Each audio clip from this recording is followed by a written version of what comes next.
Olá e bem-vindos. Hoje vamos mergulhar a fundo nos alicerces do sucesso digital para para 2025. Com base nos materiais que a gente analisou, nosso foco vai ser naquele elemento que é a ponte, sabe? A ponte entre uma ideia e um cliente, entre uma pergunta e a resposta. As palavras-chave.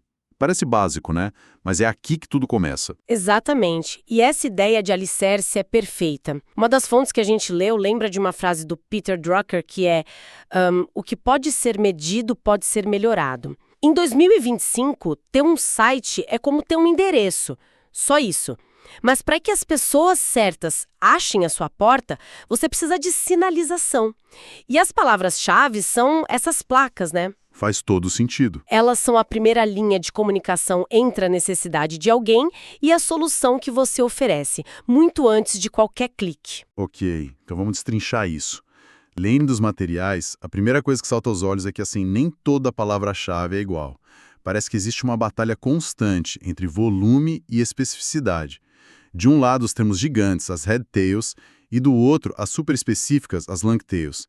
Como é que funciona essa dinâmica? Essa é a principal encruzilhada estratégica. As fontes definem as head tails ou broadhead como os termos genéricos. Pense em sapatos. Sim, bem amplo. O volume de busca é colossal. Milhões de pessoas pesquisando. O problema, a concorrência é igualmente colossal. Tentar ranquear para sapatos é como uma fonte descreve, é tipo tentar ser ouvido gritando no estádio de futebol lotado. Na final do campeonato. Exato. É uma briga de gigantes com orçamentos milionários. Então, é uma armadilha de ego, basicamente. Todo mundo quer ser o dono da palavra sapatos, aparecer no topo para o maior número de pessoas, mas o que as fontes indicam é que a verdadeira oportunidade de dinheiro escondido está do outro lado, na tal da cauda longa. Exato. E esse é o erro que, 90% dos iniciantes cometem. Ficam obcecados com o glamour dos termos genéricos. As palavras-chave de long tail ou cauda longa são o oposto. São frases mais detalhadas, tipo tênis de corrida azul masculino tamanho 42. O volume de busca individual é minúsculo, quase nada. Certo. Só que aí acontecem duas mágicas. Primeiro, a concorrência é baixíssima. E segundo, o mais importante, a intenção de quem busca é cirúrgica. Essa pessoa não está só navegando, ela já está com o cartão de crédito na mão. É aqui que fica realmente interessante. Então a filosofia muda completamente. Em vez de tentar vender sapatos para o Brasil inteiro, a meta é ser a melhor resposta do mundo para a pessoa que busca. Para aquela pessoa específica. Tênis de corrida azul masculino tamanho 42. Precisamente. E é aí que entra a teoria da cauda longa, que os materiais destacam. A teoria mostra que a soma do volume de milhares dessas buscas super específicas pode, no final, gerar mais tráfego. E um tráfego infinitamente mais qualificado. Isso, muito mais qualificado do que aquelas poucas buscas genéricas de volume massivo. É a diferença entre ter 1000 curiosos na sua loja olhando a vitrine ou 10 compradores decididos que sabem exatamente o que querem. E tem o meio do caminho também, né? Tem, vale mencionar, existe uma categoria intermediária, a middle tail, tipo tênis de corrida. Ela oferece um bom equilíbrio. A estratégia ideal, na verdade, é trabalhar com as três. Essa ideia da cauda longa muda o jogo. Me faz pensar que o conteúdo precisa ser muito mais inteligente, mais cirúrgico. Mas como que isso se traduz na escrita do dia a dia? Uma das fontes fala numa densidade de palavras-chave ideal. Mas essa é uma visão meio antiga, não é? Sou um pouco robótico, como se a gente estivesse escrevendo para uma máquina. Você tocou no ponto nevrálgico da evolução do SEO. Sim, uma das fontes cita uma densidade de 5 a 7%. Mas olha, a gente precisa contextualizar isso. Isso é um resquício de uma era mais mecânica do SEO. Tratar isso como uma regra de ferro hoje é um erro perigoso. Qual o risco? O grande risco é cair na prática de keyword stuffing, que é basicamente entupir o texto com a palavra-chave. De forma artificial e repetitiva. É como aquele vendedor chato que repete o nome do produto em toda a frase. Ficou horrível de ler. Péssimo. E além de criar uma experiência ruim, é uma técnica de black hat. Os buscadores, como o Google, não só identificam como penalizam, e penalizam pesado. Então a evolução não é sobre a densidade de uma palavra, mas a profundidade de um tópico. E é aqui que os materiais introduzem o conceito que parece ser o futuro da estratégia de conteúdo: os Topic Clusters, os grupos de tópicos. O fascinante aqui é exatamente essa mudança de mentalidade. A estratégia de Topic Clusters propõe que, em vez de criar artigos aleatórios sobre palavras-chave que você acha que são interessantes... Que é o que muita gente faz. Exato. Você deve planejar se tornar uma autoridade em um tópico abrangente. A estrutura é genial na sua simplicidade. Você cria um conteúdo pilar, um guia massivo, completo, definitivo sobre o tema central. Por exemplo, guia completo de culinária vegana para iniciantes. E esse pilar seria a fundação, o livro principal da sua biblioteca sobre o assunto. Perfeito. A analogia é perfeita. A partir desse pilar, você começa a construir as prateleiras. Você cria vários artigos menores, os conteúdos de cluster, que aprofundam cada subtópico do guia principal. Coisas como as melhores fontes de proteína vegetal, como substituir ovos em receitas. 10 sobremesas veganas fáceis. Isso. Cada um desses artigos menores é uma página super especializada. Entendi. Então a mágica não está só nos artigos individuais, mas na teia que você cria entre eles. O conteúdo pilar linka para cada cluster e cada cluster linka de volta para o pilar. É como se você dissesse ao Google: olha, não me julgue por uma página só. Olha a minha biblioteca inteira sobre este assunto. A autoridade vem da conexão. Exatamente. Você cria uma rede de links internos que mostra a relação semântica e a profundidade do seu conhecimento. Isso sinaliza para os buscadores que seu site é um recurso confiável e completo sobre aquele universo. E claro, os fundamentos ainda importam, né? Inclui a palavra-chave principal em locais estratégicos, título, meta-description, cabeçalhos H1, H2 na URL. No texto alternativo das imagens. Também. Tudo isso continua sendo essencial, mas agora é feito dentro de uma arquitetura de conteúdo muito mais inteligente. Isso soa incrivelmente poderoso, mas também muito trabalhoso.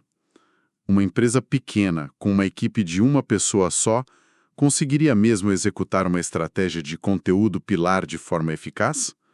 Ou isso é algo reservado para os gigantes? Essa é uma preocupação válida, muito importante.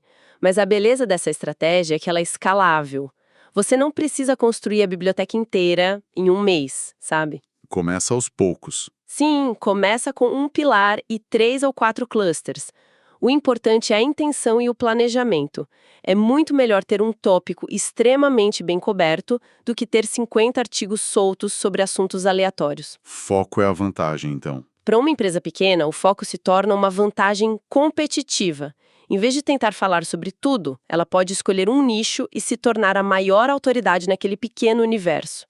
Qualidade e profundidade vencem a quantidade. Certo, estamos convencidos da estratégia. Se os Topic Clusters são a planta da casa, a gente precisa agora da caixa de ferramentas certa para encontrar os tijolos, as palavras-chave.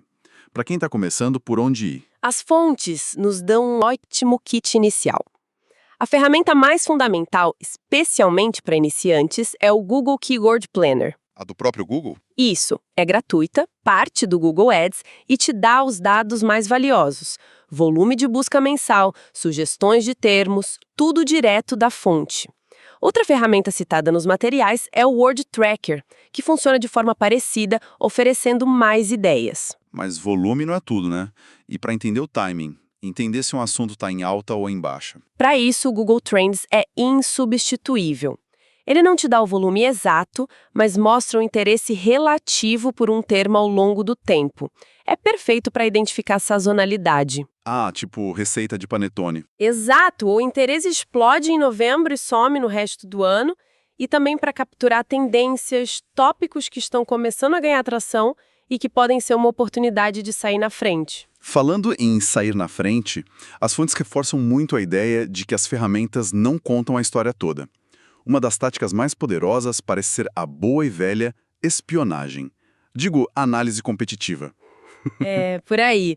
Uma das maneiras mais eficientes de encontrar palavras-chave valiosas é analisar para quais termos seus concorrentes diretos já estão bem posicionados. Eles já fizeram o trabalho pesado. Basicamente, sim. Já fizeram a pesquisa e a validação. Existem ferramentas de SEO que permitem que você coloque a URL de um concorrente e veja a lista das palavras-chave que mais levam tráfego para eles. O objetivo não é copiar, claro. Não é para copiar, é para identificar lacunas e oportunidades. E, além de olhar para fora, é preciso olhar para dentro, certo? Sempre. A análise interna é fundamental. As fontes recomendam mergulhar nas suas próprias ferramentas, como o Google Analytics e o Google Search Console. Ali você descobre quais termos de busca orgânica as pessoas já usam para encontrar seu site. Muitas vezes, você se surpreende ranqueando para termos que nem imaginava. É como achar um veio de ouro no seu próprio quintal. Aí você pode pegar esses termos e criar mais conteúdo em volta deles. Ok. Temos a planta da casa, as ferramentas, os materiais. Mas os materiais que a gente analisou também trazem um grande aviso sobre usar materiais de péssima qualidade. Aqueles que prometem atalhos, mas que no fim podem fazer a casa toda desmoronar. Vamos falar sobre o que não fazer. Isso levanta uma questão importante sobre a ética e a sustentabilidade da estratégia. A primeira e maior armadilha é o que chamamos de Black Hat SEO. São táticas que tentam enganar, manipular os algoritmos. O famoso jeitinho. Exato. O jeitinho que dá errado. Já falamos do keyword stuffing, mas isso vai para práticas como comprar links, esconder texto na página. O problema é que são atalhos que levam a um precipício. Os algoritmos estão cada vez mais sofisticados e mais cedo ou mais tarde o site é penalizado. E pode até ser removido dos resultados. Completamente. É um risco que simplesmente não vale a pena. Uma das coisas nos materiais que me deixou bem surpreso foi o conceito de Forbidden Search Terms, ou Poison Words, palavras venenosas. Quer dizer que usar uma palavra errada pode ativamente afundar sua página. Sim, e esse é um ponto crítico e pouco discutido.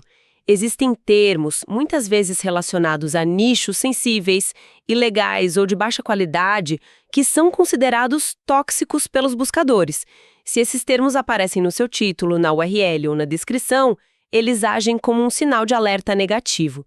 O algoritmo pode interpretar sua página como não confiável e, aí, rebaixar seu ranking ou nem mesmo indexar. Outro ponto que parece ser um consenso é o perigo do conteúdo duplicado. Parece algo simples, mas que pode causar um estrago. É a analogia perfeita. Ter conteúdo idêntico ou muito parecido em diferentes URLs, mesmo dentro do seu próprio site, cria um problema chamado de canibalização de palavra-chave. O buscador fica confuso. Fica confuso. Ele olha aquelas 2, 3 páginas iguais e não sabe qual é a principal. Na dúvida, ele pode acabar rebaixando todas elas, diluindo a autoridade que podia estar concentrada em uma única página forte. A regra de ouro é: cada URL com um propósito único. E valor exclusivo. Certo. Vamos recapitular a construção.